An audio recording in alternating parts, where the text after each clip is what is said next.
Suatu ketika ada seorang yang berjalan-jalan di jalan tol dan seketika warga langsung nelpon pihak kepolisian, dan setelah polisi tiba dan memeriksa tas itu, polisi pun kaget dengan apa yang dia temukan. Tapi sebelum itu, hai semua, nama gue Didis, gue dari Indonesia. Subscribe channel ini, nyalakan notifikasi bel supaya tidak ketinggalan video gore, creepy, dan misteri. Setelah sudah siap, langsung saja kita ke kisah nyata mengerikan untuk episode untuk malam hari ini.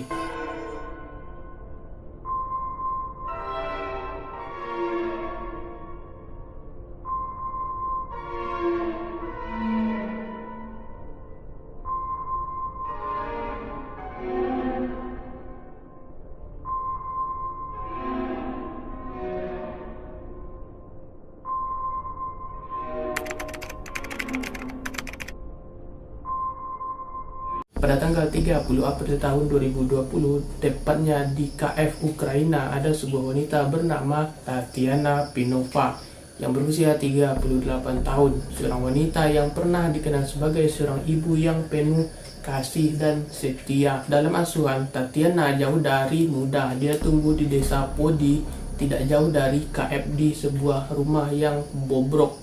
Orang tuanya dilaporkan berjuang dengan alkohol untuk membesarkannya. Tatiana bersama dengan dua saudara laki-lakinya dan seorang saudara perempuannya. Hidupnya dilanda kemiskinan tidak jelas bagaimana, tapi salah satu saudara laki-lakinya meninggal.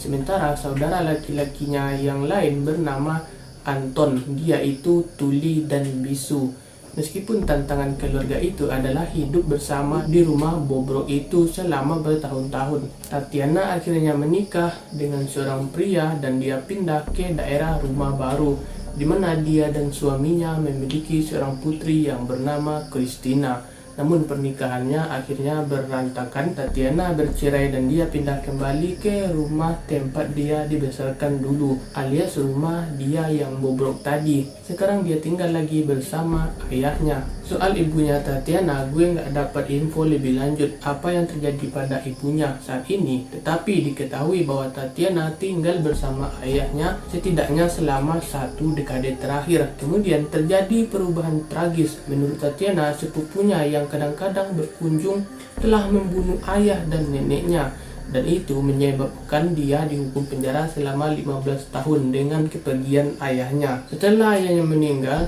sekarang Tatiana cuma ada Anton saudaranya dan cucunya yakni Christina di rumah peninggalan bapaknya yang meninggal tadi. Saudara laki-laki Tatiana yakni Anton tinggal satu rumah dengan Tatiana karena dia juga mewarisi rumah itu.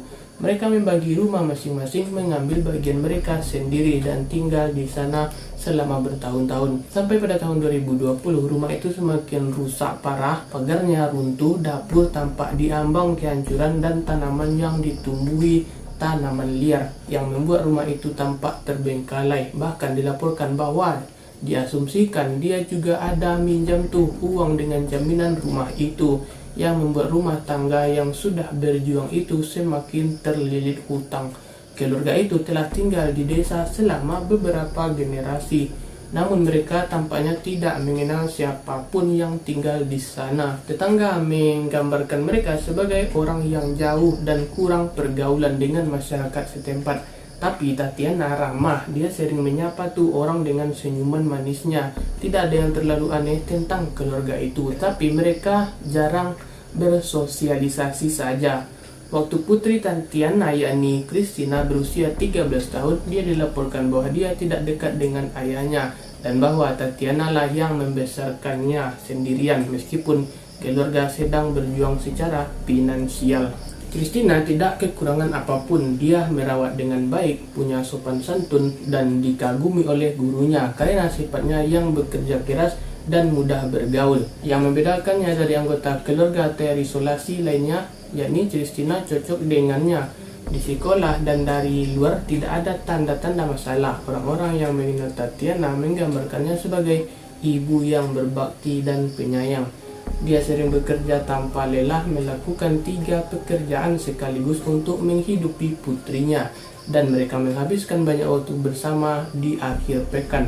Mereka akan memasak makanan untuk satu sama lain dan menikmati jalan-jalan bersama. Mereka selalu berdampingan. Tatiana dikenal sangat protektif terhadap putrinya, tetapi menjadi kehadiran yang konsisten dalam kehidupan remaja. Salah satu pekerjaan Tatiana adalah petugas kebersihan di sekolah lokal yang melakukan segala yang dia bisa untuk mendukung Christina dan menyediakan bagiannya untuk mengamankan pekerjaannya. Dia telah lulus pemeriksaan latar belakang dan evaluasi psikologis. Tidak ada yang aneh tentang dia. Tidak ada catatan kriminal, tidak ada masalah psikologis, dan dia melakukan pekerjaannya tanpa masalah. Itu sebabnya ketika peristiwa hari yang menentukan di tahun 2020 itu terungkap sudah, yang sangat-sangat tragis. Ada beberapa tanda perubahan di Tatiana dalam persiapan menuju serangan brutal terjadi. Beberapa bulan sebelum dia menulis kepada seseorang teman yang mengatakan padanya bahwa dia ingin menikah lagi dan mulai kehidupan baru dengan lembaran baru. Dia bilang dia ingin menikah dengan siapa saja yang mau padanya, dan dia juga berbicara tentang menemukan agama. Barangkali dia pengen masuk agama meskipun dia sebelumnya ateis. Kemungkinan dia mungkin telah menemukan agamanya sendiri. Seorang teman mengatakan bahwa Tatiana memberitahunya, dan kutipan yang dia katakan akhir-akhir ini, bahwa ayahnya datang kepadanya dalam mimpinya dan ayahnya sekarang adalah Tuhan. Mungkin dia memimpikan ayahnya sebagai Tuhan, namun apapun ini, agama sepertinya tidak seperti itu, tidak menganggap seseorang sebagai Tuhan. Pada hari serangan, para tetangga melihat Tatiana dan Christina di malam hari. Mereka yang sedang bersihkan sesuatu seperti lampu di dalam rumah. Tatiana bekerja sampai pukul 11 malam. Christina menemuinya dan mereka berjalan pulang bersama. Semuanya tampak baik-baik saja di antara mereka. Anehnya, Tatiana mengumpulkan semua barang penting dari sisi rumahnya dan menyerahkannya kepada saudara laki-lakinya. Ketika dia bertanya mengapa, dia hanya menjawab bahwa itu adalah rahasia dan tidak boleh ditanyakan kepadanya. Ada pertanyaan lagi nanti. Anton dan Christina sedang menonton TV di ruangan tamu. Ketika hari sudah larut, Tatiana memanggil Christina ke ruangan lain. Anton saat itu tidak menyadari masalah apapun. Lalu dia pergi tidur dan meninggalkan mereka berdua di ruangan lain. Christina telah menutupi cermin dengan kain berwarna hitam, yang biasanya ini dilakukan masyarakat sekitar ketika ada anggota keluarga yang meninggal dunia. Di ruang inilah Tatiana disebut-sebut telah melakukan penyerangan secara brutal terhadap putrinya dengan cara menusuk putrinya sebanyak 75 kali dengan 20 kali di kepala dan 50 kali di badan dengan berbagai macam pisau. Rasa sakit yang Christina tanggung di saat-saat terakhirnya pasti sangat mengerikan. Kebingungan dan ketakutan yang ia rasakan pasti sangatlah luar biasa. Jika dia berteriak, pamannya tentu tidak akan pernah mendengarnya karena ia tuli dan mungkin sudah tertidur. Itu adalah kengerian yang terjadi di kamarnya. Setelah serangan itu, Tatiana memenggal kepala putrinya yang menaruhnya di dalam tas dan meninggalkan rumah sambil masih memegang pisau. Dia berjalan di malam hari dengan kepala di dalam tas itu. Saat siang hari, Tatiana datang terlihat berjalan menyusuri jalan utama menuju stasiun di pusat kota. Dia menghilang di jalan belakang selama 10 menit hanya untuk muncul dalam keadaan telanjang. Siapapun yang menatapnya, dia bertemu dengan ancaman yang mengerikan. Ini pasti pemandangan yang sangat meresahkan di Wilderley. Sekitar pukul 5.30 pagi, saksi memperhatikannya dan segera menelpon pihak kepolisian. Tidak lama setelah panggilan masuk, kali ini dari Anton, dia menemukan sisa-sisa tubuh ponakannya yang berserakan di lantai.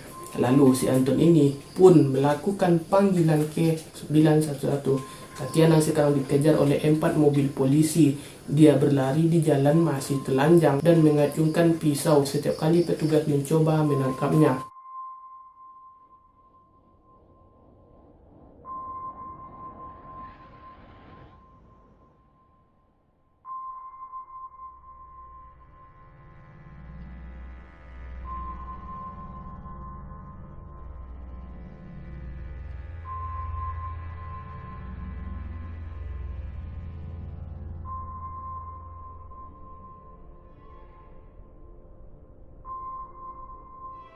Dia mengancam akan menyerang mereka, menerjang mereka, dan mencoba melarikan diri. Dia berteriak pada petugas mengatakan, "Anda tidak punya hak untuk menyentuhku karena kamu tidak melahirkanku."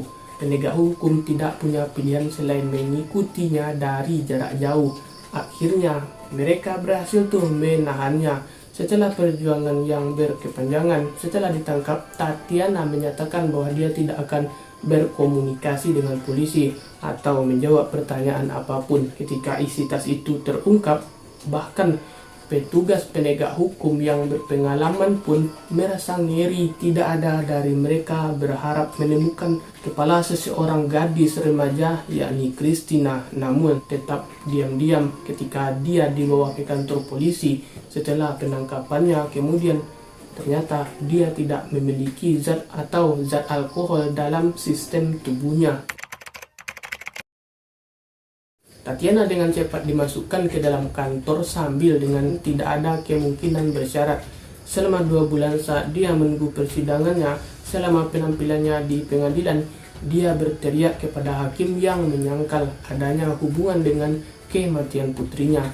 Dia mengatakan namanya bukan Christina seperti gadis yang dia bunuh, dan dia melanjutkan dengan berkata, "Aku tidak akan mendengarkanmu karena aku bukan seperti yang kamu bayangkan. Aku sedang menunggu penghakiman." Dia juga menghujat hakim. Dia juga mengatakan kepada wartawan dan mengutip, untuk tidak mencampuri kehidupan orang. Meskipun keseriusan situasi ini, Tatiana sangat amat marah sepenuhnya yang menyadari sekelilingnya duduk tanpa alas kaki di ruang sidang yang terbungkus kain. Tampaknya diasumsi oleh delusinya sendiri.